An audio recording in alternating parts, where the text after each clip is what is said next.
महाशिवरात्रि की इस पावन अवसर की आप सभी लोगों को शुभकामनाएं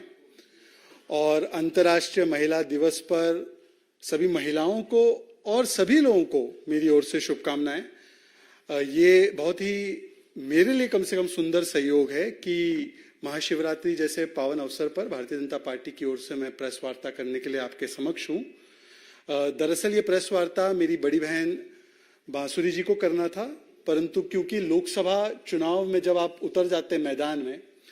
तो आपको घर घर तक पहुंचना है मोदी जी के संदेश के साथ, और अभी वो जहां पर है वहां से यदि वो अब प्रस्थान भी करेंगी तो बहुत समय लग जाएगा और मीडिया का समय बहुत कीमती होता है।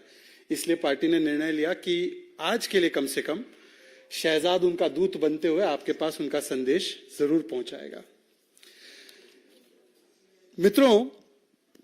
आज इस पावन अवसर पर भारतीय जनता पार्टी की ओर से मैं तहे दिल से प्रधानमंत्री नरेंद्र मोदी जी और उनकी हमारी देश की सरकार को बहुत बहुत धन्यवाद और आभार प्रकट करना चाहता हूं कि आज की के दिन महिला सशक्तिकरण और महिलाओं के लिए जो ऐतिहासिक और बड़ा कदम उठाते हुए आज हमारी सरकार ने जो एलपीजी सिलेंडर पर 100 रुपए की छूट देने का ऐलान और निर्णय किया है, मुझे लगता है कि नारी शक्ति के लिए और हमारी जनता के लिए यह बहुत ही बड़ा कदम उन्होंने उठाने का काम किया है। और आपने कल देखा होगा कि जो उज्ज्वला स्कीम है उसको भी आगे बढ़ाने का काम कल हमारी सरकार की ओर से किया गया है। तो सही मायनों में जो हमारी माताएं, बहनें, देश की महिलाएं और हम सभी की जो एक अपेक्षा होती है कि एक सरकार हमारे रोजमर्रा के बजट को देखते हुए जो भी हमें राहत दे सकती है उसके ओर एक बहुत बड़ा कदम उठाने का काम प्रधानमंत्री मोदी जी की सरकार ने किया। और मैं उन्हें अपनी सारी बहनों की ओर से, माताओं की ओर से, देश की महिलाओं की ओर से और सभी की ओर से, गरीब जनता की ओर से उन्हें कोटि कोटि प्रणाम करता हूं और धन्यवाद अर्पित करता हूं। इससे पहले भी आपको याद होगा कि प्रधानमंत्री नरेंद्र मोदी जी की सरकार ने जब दो कठिन वैश्विक चुनौतियां हैं हमारे सामने, कोविड की चुनौती जिसकी वजह से पूरे दुनिया की अर्थव्यवस्था किस प्रकार से डगमगाई, यूएस, यूनाइटेड किंगडम जैसे देशों में तो हमने 40-40 वर्ष का सबसे हाई इन्फ्लेशन देखा, परंतु हमारे घर गृहस्थी में इसका कोई असर ना पड़े इसके लिए पहले भी 300 रुपए की एलपीजी सिलेंडर पर छूट और उसके अलावा भी जिस प्रकार से लगातार सेंट्रल एक्साइज ड्यूटी को पेट्रोल डीजल पर काटना और हमारी राज्य सरकारों ने उसी का अनुकरण करते हुए लगातार वैट को घटाने का काम किया ताकि भारतीय जनता पार्टी शासित प्रदेशों में पेट्रोल डीजल के या गैस सिलेंडर के दाम कम हो। तो ये मुझे लगता है कि ये बहुत ही महत्वपूर्ण कदम है। और मैं प्रेस कॉन्फ्रेंस में आ रहा था तो उसी के बीच पता चला कि एक और ऐसा कदम उठाया गया है, मुझे लगता है जिससे कि न केवल देश के हर एक महिला को परंतु हर एक व्यक्ति को बड़ी प्रेरणा मिलेगी कि आदरणीय सुधा मूर्ति जी को राष्ट्रपति ने अपने जो सीट्स होती है राज्यसभा की उसके लिए नॉमिनेट करने का काम भी किया है। मुझे पता है कि मेरे घर में भी मेरी कजिन सिस्टर्स, मेरी बहनें सुधा मूर्ति जी से और मैं भी उनके व्यक्तित्व से, उनके कार्यों से, उनके सामाजिक जो उनके कार्य है उससे बड़ी प्रेरणा लेते हैं। तो ऐसे प्रेरणा स्रोत को आपने, हमारी सरकार ने,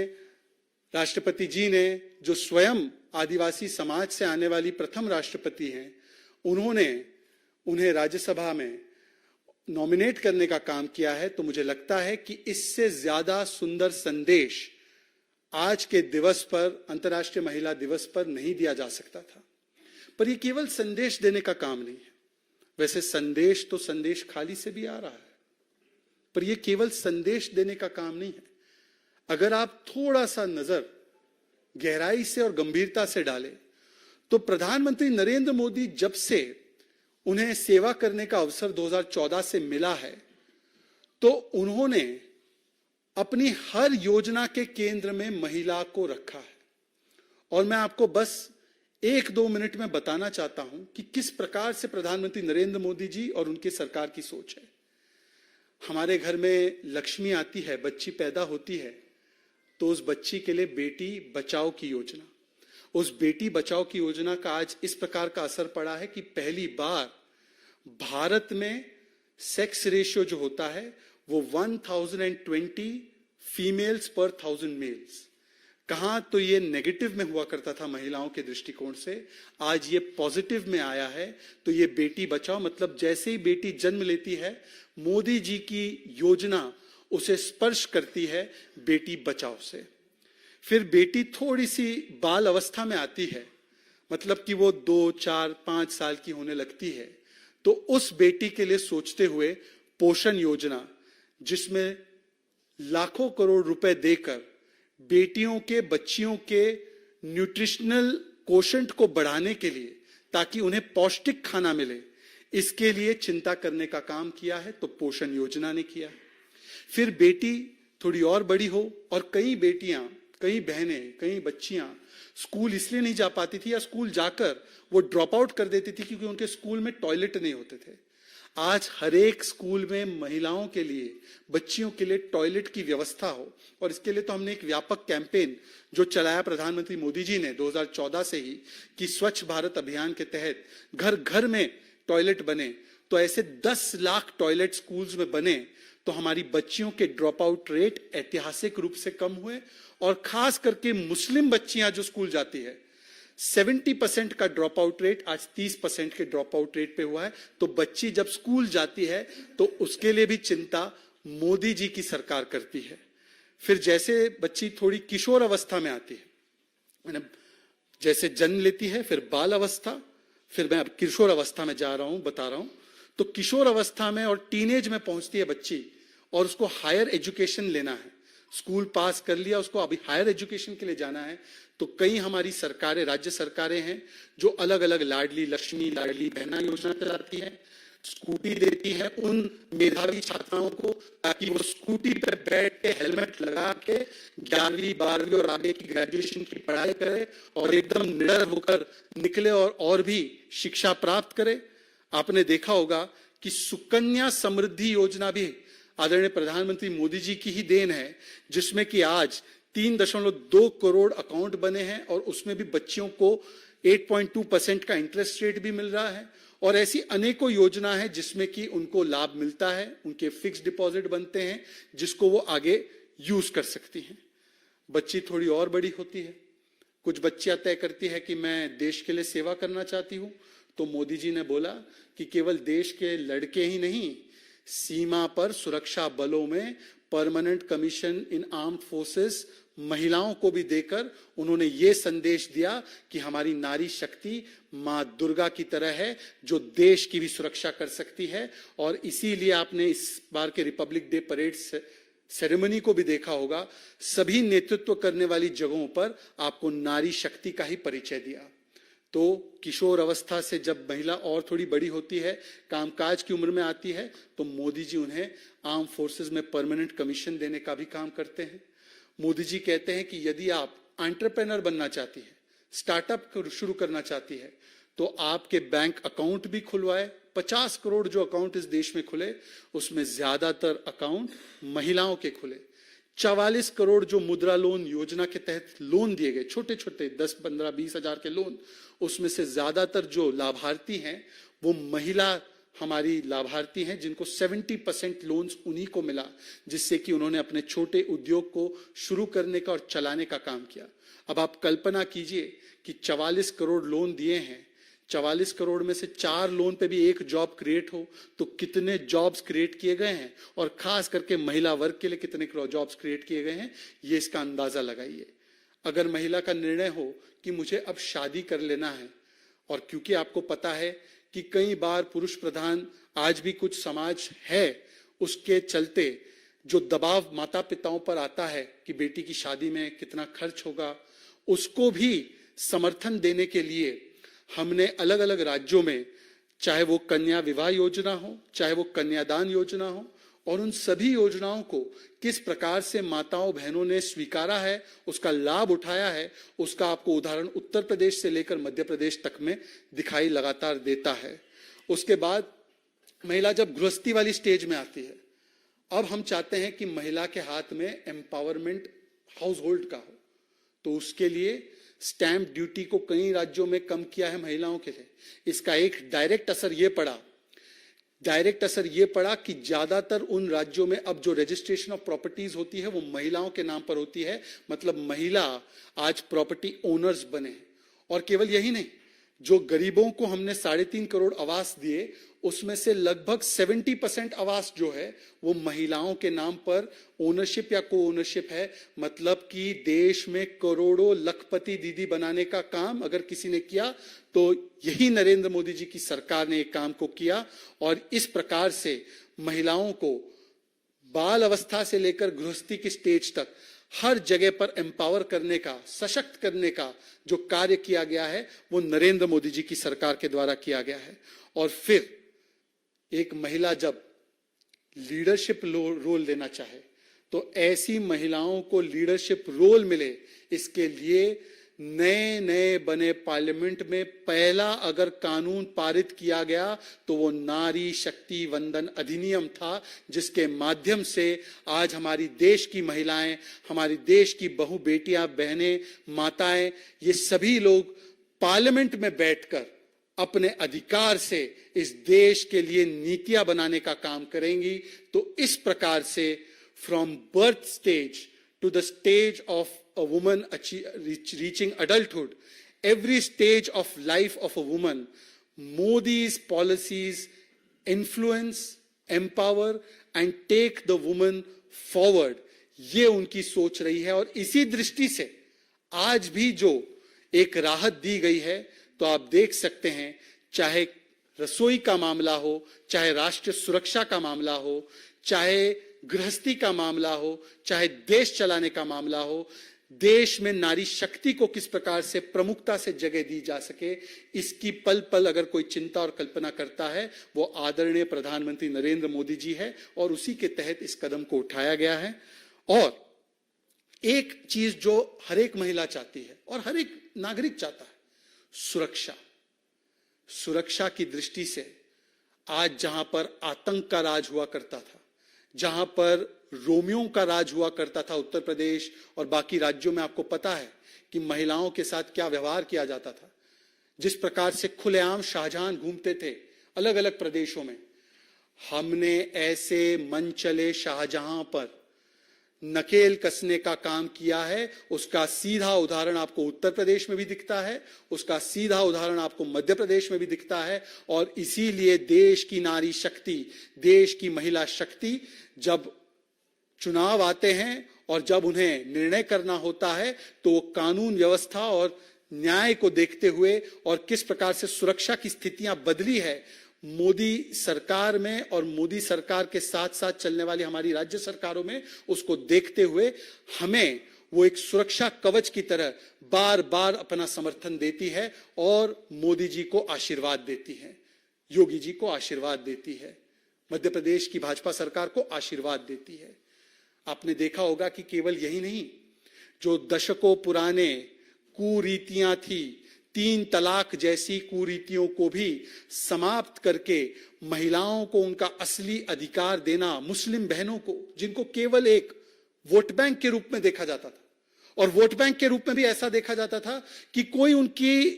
वेलफेयर की चिंता नहीं करता था। केवल कट्टरपंथियों के सामने वोट बैंक के नाम पर ये लोग जिस प्रकार से नतमस्तक हो जाते थे, शाहबानू का केस हो या शायरा बानू का केस हो, शाहजहां का केस हो, या आप देख सकते हैं पूरे देश में वोट बैंक के नाम पर कैसे कुंडी लगा देते हैं मुंह पर और कुछ शब्द नहीं बोल पाते जब महिलाओं के साथ अत्याचार होता है। ऐसे अत्याचार सहने वाली महिलाओं को मुक्ति दिलाने के लिए, हमारी मुस्लिम बहनों को मुक्ति इन चीजों से देने के लिए 3 तलाक के कानून को भी पारित करके हमने 3 तलाक जैसी कुरीति से भी उनको छुटकारा देने का काम किया।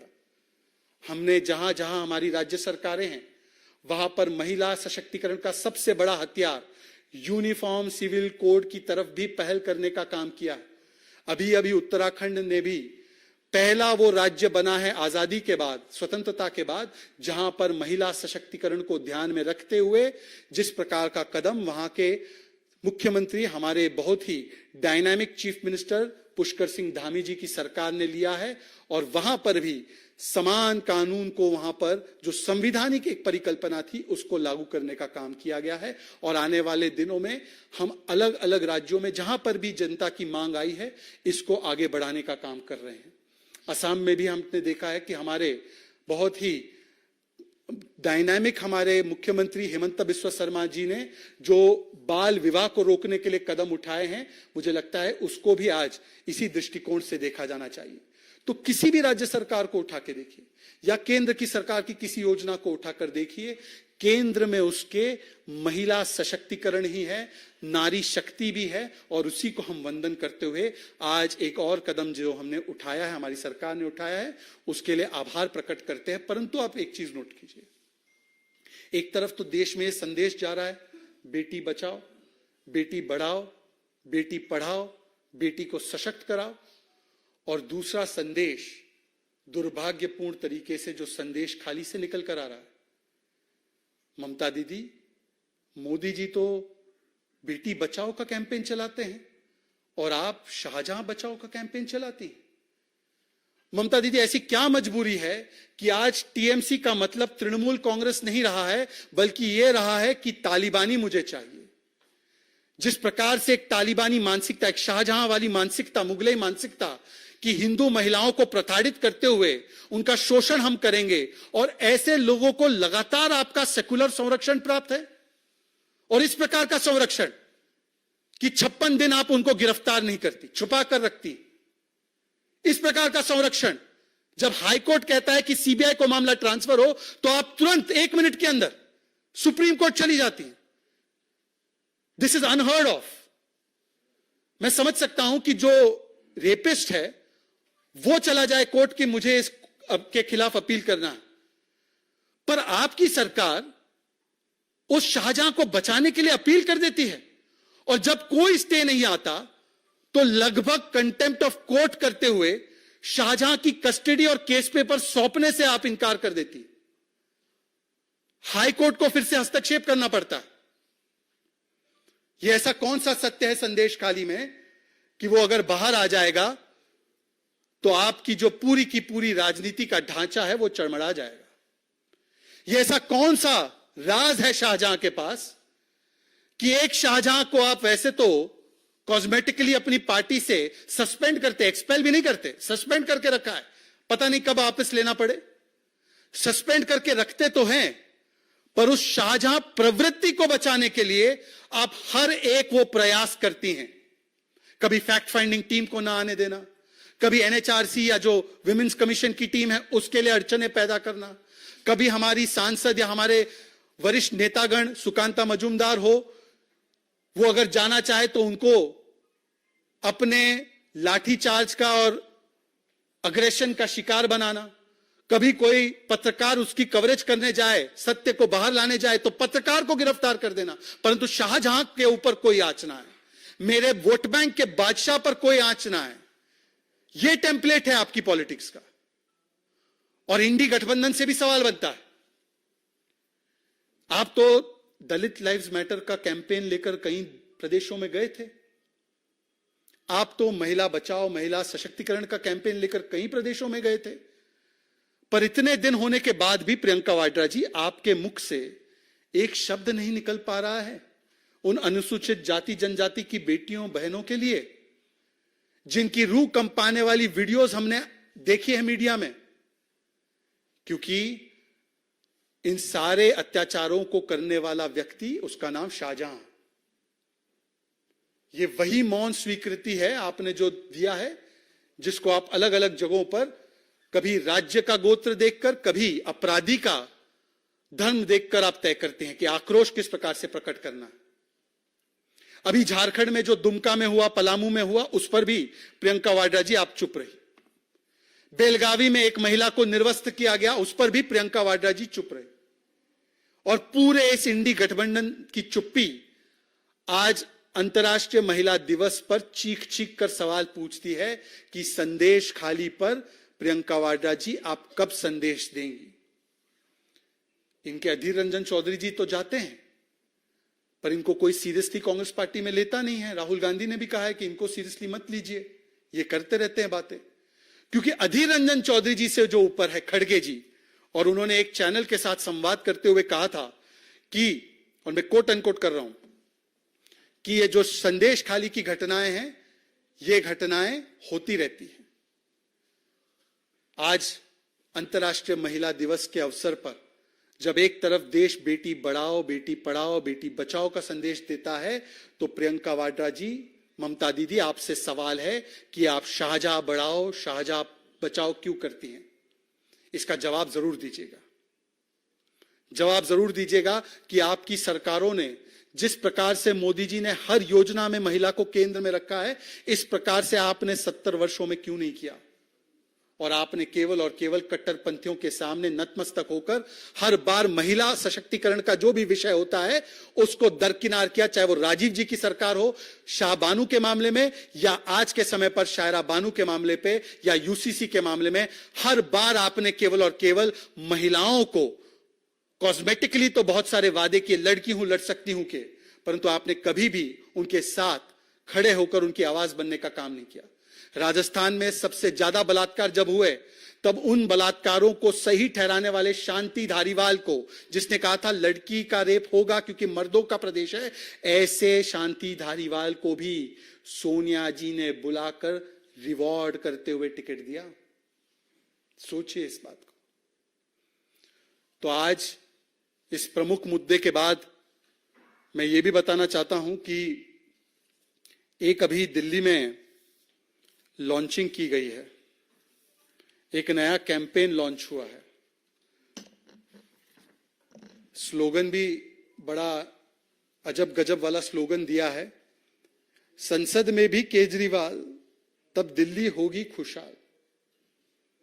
अब बताइए, दिल्ली की जनता कह रही है, और दिल्ली की जनता की तरफ से इस नए नए कैंपेन पर पुराना एक स्लोगन आया है, दिल्ली को करके बेहाल, बनाकर मनीष सिसोदिया को मालामाल। किधर भागते हो केजरीवाल? तो ये मेरी ओर से औपचारिक सुझाव है कि अपने कैंपेन स्लोगन को चेंज करके दिल्ली के द्वारा दिए गए इस कैंपेन स्लोगन को जरूर अपना लिया जाए। क्योंकि केजरीवाल जी 2014 से देश की जनता ने और दिल्ली की जनता ने जिस प्रकार का प्रतिसाद आपको लोकसभा के चुनाव में दिया है, संभवतः 2014 और 19 में आप नोटा पार नहीं कर पाए हो लोकसभा चुनाव की दृष्टि से देखा जाए। अब पिछले भी बार जब चुनाव में गए थे तो वहां पर भी 204 सीट में से 204 सीट पर इनकी डिपॉजिट जब्त हुई है। ये इकलौती ऐसी पार्टी है जो हर जगह जाती है तो 95 to 99% डिपॉजिट जब्त कराकर ही आती है, इलेक्शन कमीशन के खाते में कुछ ना कुछ योगदान देकर ही आती है। परंतु गंभीर सवाल यह है कि अरविंद केजरीवाल जी, आज जनता और संभवतः कोर्ट्स भी आपसे पूछ रहे हैं कि किधर है केजरीवाल, क्यों जवाब नहीं देते हैं कि कैसे किया शराब घोटालेबाजों को मालामाल। अभी अभी कोर्ट में एक डेवलपमेंट हुई है 1-2 दिन पहले। कानून अपना काम करेगा, परंतु कोर्ट भी कह रहा है कि अब ये बहानेबाजी और विक्टिमहुड कार्ड नहीं चलेगा, आपको कोर्ट के सामने फिजिकली प्रेजेंट होना पड़ेगा। तो मिस्टर केजरीवाल जी बताइए कि जिस केजरीवाल ने अन्ना हजारे की उंगली पकड़कर राजनीति में आने का काम किया था, उस समय पर आप बोलते थे कि हम कोई जांच के लिए नहीं रुकेंगे, पहले इस्तीफा फिर जांच। आज जब जांच के आदेश आ गए, कोर्ट आपको राहत नहीं दे रहा। संजय सिंह, मनीष सिसोदिया से लेकर आपके विजय नायर 1-1 वर्ष तक जेल में हैं। कोर्ट कह रहा है कि आपने शराब घोटाला किया है, 338 करोड़ का मनी ट्रेल है, राहत समन्स में भी नहीं मिल रही है और कोर्ट कह रही है फिजिकली प्रेजेंट होना है। तब आप 8-8 समन्स को स्किप करने के बाद इस प्रकार से विक्टिमहुड कार्ड और इस प्रकार से बहानेबाजी करते हैं। पहले तो आप बताइए कि आप जांच में कब शामिल होंगे और जांच में शामिल होने से क्यों कतराते हैं? अगर आपने कुछ किया नहीं है तो जांच में शामिल होइए। और जो शराब घोटाले के जो सवाल है, जो इस मंच से भी और जो कांग्रेस पार्टी ने खड़े किए थे कि कैसे आपने शराब घोटालेबाजों को लगातार मुनाफा पहुंचाया कोविड काल में, कैसे आपने ब्लैकलिस्टेड कंपनीज को आने दिया, कैसे आपने मैन्युफैक्चरिंग कंपनीज को आने दिया, कैसे आपने होलसेल प्राइवेट सेक्टर को दे दिया, कैसे आपने 2.5% से 12% कमीशन किया, इसका स्पेसिफिक जवाब देने के बदले आपने केवल और केवल कभी विक्टिमहुड कार्ड और कभी बहानेबाजी की है। पर आज क्योंकि आप कह रहे थे, मैंने देखा उनका, कि मैं घर घर जाऊंगा और दिल्ली वासियों से उनके हाथ पैर जोड़कर कहूंगा वोट दे दीजिए। क्या आपने दिल्ली वासियों से पूछा था हर मोहल्ले में 2-2, 3-3 ठेके खोलने से पहले? क्या आपने दिल्ली वासियों से पूछा था दवा से लेकर दारू में भ्रष्टाचार करने से पहले? क्या आपने दिल्ली वासियों से पूछा था कि चाहे शिक्षा हो चाहे लैब टेस्ट हो, हर जगह घोटाला करेंगे? और क्या आपने उनसे पूछा था कि जिनकी बच्चों की कसम खाकर आपने कहा था कि मैं कांग्रेस पार्टी से कभी हाथ नहीं मिलाऊंगा, मैं लालू प्रसाद को जेल भेजूंगा, मैं सोनिया गांधी जी को जेल भेजूंगा, आज उन्हीं के साथ आप लोग साथ होकर भ्रष्टाचार के ऊपर बातें करते हैं? तो बताइए मिस्टर केजरीवाल कि क्या आपने जो सियासी यूटर्न और सियासी धर्मांतरण किया है पिछले कुछ वर्षों में, दिल्ली की जनता को जाकर इसके बारे में भी समझाने का कार्य जरूर करिएगा मिस्टर केजरीवाल। और जो स्लोगन मैंने आपको दिया है वो स्लोगन जरूर अपना लेना, क्योंकि अब की बार नो नटवरलाल, दिल्ली की जनता ने तय कर दिया है कि अब की बार नो नटवरलाल। और नो नटवरलाल केवल 24 का नहीं, आने वाले चुनावों का भी संदेश है। जिन लोगों ने नटवरलाल की तरह भ्रष्टाचार किया है और जिन लोगों ने झूठ बोला है, उनको आज करारा सबक सिखाने का काम दिल्ली की जनता अवश्य करेगी। इसके अतिरिक्त आपके कोई सवाल हो तो जरूर आप मुझ पे दागिएगा, एक एक करके। और क्योंकि महिलाओं का दिवस है तो मैं यतेंद्र जी आपको कहूंगा कि मैं हमारी बहन प्रज्ञा से सवाल लूंगा। जी,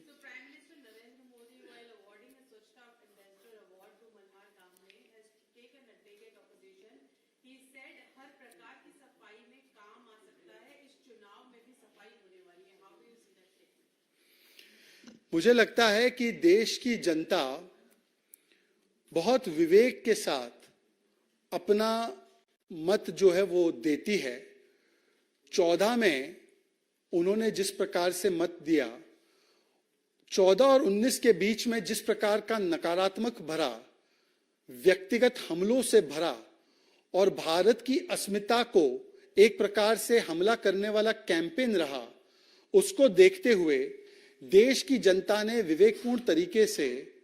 कांग्रेस पार्टी और ऐसी पार्टियों का जमकर राजनीतिक सफाया कर दिया था। परंतु आपको शायद पता होगा कि कभी कभी डीप क्लीनिंग में समय लगता है, कुछ कोने छूट ही जाते हैं जहां पे अच्छे से सफाई करना बाकी रह ही जाता है। तो जैसे मैं अपनी माँ को देखता था ईद और दिवाली से पहले, वो कभी कभी तय करती थी कि अब इस कमरे में भी जहां पर भी थोड़ी बहुत मिट्टी मैल बाकी है, इसको भी ठीक से साफ करना है। मुझे लगता है कि मेरी माँ जिस विवेक से उस समय पर घर की सफाई करती थी, देश की महिलाएं, संदेश खाली में जो हो रहा है, जे देश की महिलाएं और देश के लोग जिस प्रकार से प्रधानमंत्री नरेंद्र मोदी जी को व्यक्तिगत हमलों से बार बार लगातार उन्हें देश के लिए काम करने के लिए गालियां दी जा रही है। आज जब देश की अर्थव्यवस्था तेजी से बढ़ती है तो कुछ लोग देश के खिलाफ जिस प्रकार से अंतर्राष्ट्रीय मंच पर भी बोलने से नहीं कतराते, ऐसे लोगों की राजनीतिक सफाई का बेड़ा उठाने का काम देश की जनता 24 में निश्चित रूप से करेगी।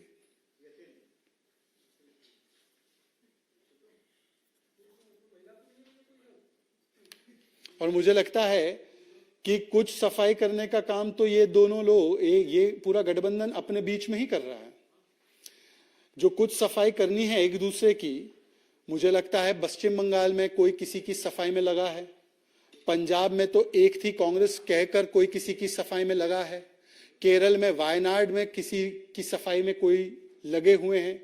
महाराष्ट्र में आप जीरो से शुरू होंगे ये कहकर महाराष्ट्र में कुछ लोग सफाई में लगे हुए हैं। तो मुझे लगता है देश की जनता के अलावा यदि इंडी गठबंधन के साथी,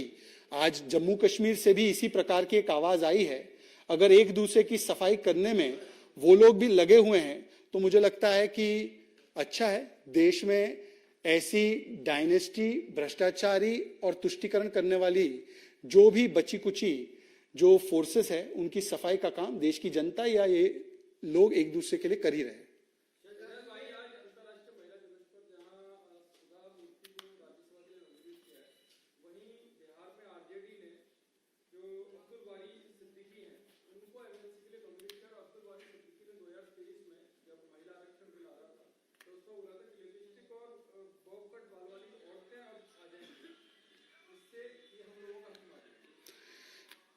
देखिए, एम फॉर मोदी के लिए सबसे बड़ा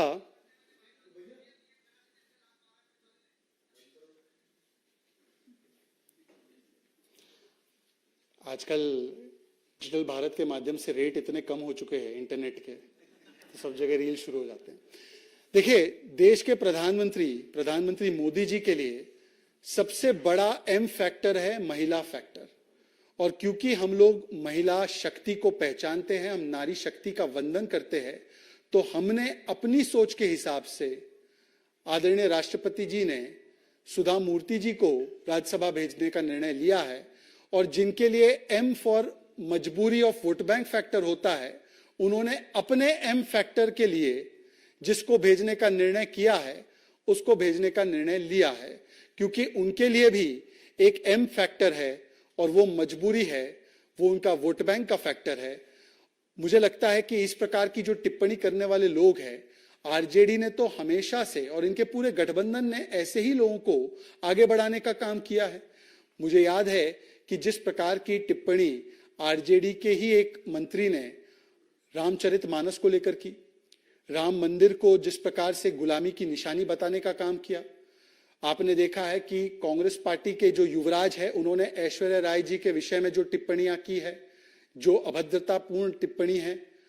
तो ऐसे लोग उनके गठबंधन में हैं। जिस प्रकार की टिप्पणी समाजवादी पार्टी के नेता आजम खान से लेकर अबू आजमी ने की है महिलाओं को लेकर, तो इनका जो पूरा गठबंधन है वो एम फैक्टर उनका वोट बैंक का फैक्टर है। इसीलिए महिला सशक्तिकरण के हर उस कदम को भी वो नकारने का काम करते हैं, चाहे वो 3 तलाक का कानून हो, चाहे वो यूसीसी हो। और हम लोग जो है महिला सशक्तिकरण में यकीन रखते हैं। इसलिए सुधा मूर्ति जी, जो केवल देश की नहीं पूरी दुनिया की महिलाओं के लिए और दुनिया के लोगों के लिए एक प्रेरणा स्रोत है, उनको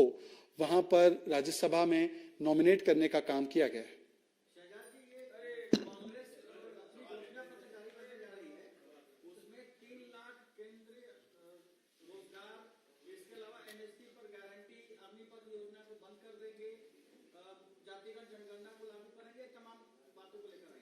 चलिए, कांग्रेस अपने पुराने वादों को पूरा करे तो मुझे लगता है सबसे बड़ी उपलब्धि वही रहेगी। कांग्रेस पार्टी के प्रियंका वाड्रा जी ने हिमाचल के चुनाव से पहले, और ये चेक कर लीजिए, मेरे पास वीडियो है, मैं आपको भेज दूंगा, उन्होंने कहा था हम सत्ता में आएंगे, पहली कैबिनेट में 1 लाख सरकारी नौकरी देंगे। उसके बाद जैसे ही सुक्खू जी की सरकार बनी तो सुक्खू जी ने उनको खारिज करते हुए कहा कि इतनी सरकारी नौकरी हम देने की स्थिति में नहीं है, हमारी आबादी इतनी नहीं है, हमने तो रोजगार का वादा किया था। जिन लोगों ने पुराने वादे कभी नहीं निभाए, जिस पार्टी की खुद की वारंटी खत्म हो चुकी है, वो गारंटी दे, ऐसी गारंटी को कोई लोग स्वीकारने वाले हैं नहीं। लास्ट, हाँ,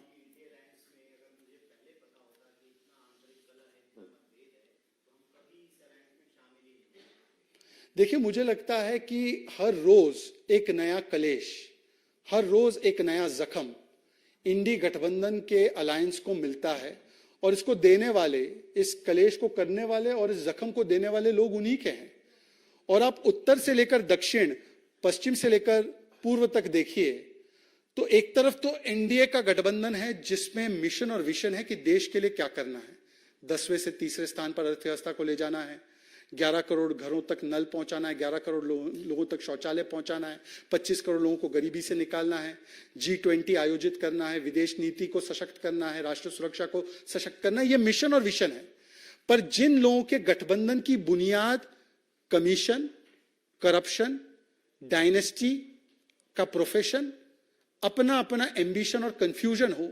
तो निश्चित रूप से इस प्रकार के कॉन्ट्रडिक्शन वाले बयान हर रोज ही उधर से निकल कर आते हैं। और इसीलिए आप देख सकते हैं कभी बंगाल, कभी महाराष्ट्र, कभी पंजाब, पंजाब में नो गठबंधन, दिल्ली में है गठबंधन, केरल में नो फॉर वायनाड। तो इस प्रकार का कंफ्यूजन आज हमें जम्मू कश्मीर में भी दिखाई दे रहा है, जहां पर एनसी ने जो स्टेटमेंट दिए हैं, मुझे लगता है कि अगर ये लोग मिलकर देश के लिए, अपनी सीटों के लिए एक मत नहीं हो सकते, अगर ये लोग मिलकर किस प्रकार से एक अपनी पॉइंट ऑफ व्यू को रखना है उस पर एक मत नहीं हो सकते, तो क्या ये लोग कभी भी देश के लिए एक मिशन और विजन के लिए काम कर सकते हैं? ये केवल 7 परिवारों का गठबंधन है, जहां पर वो अपने अपने परिवार को संपन्न करने के लिए, सुरक्षित रखने के लिए काम कर रहे हैं। लालू जी तेजस्वी और तेज प्रताप के लिए, सोनिया जी राहुल सोनिया के लिए, प्रियंका के लिए, स्टालिन उदयनिधि के लिए, कोई और सुप्रिया जी के लिए। और जबकि इस गठबंधन में, एनडीए गठबंधन में, हम देश के बेटा बेटी को सशक्त करने का प्रयास कर रहे हैं।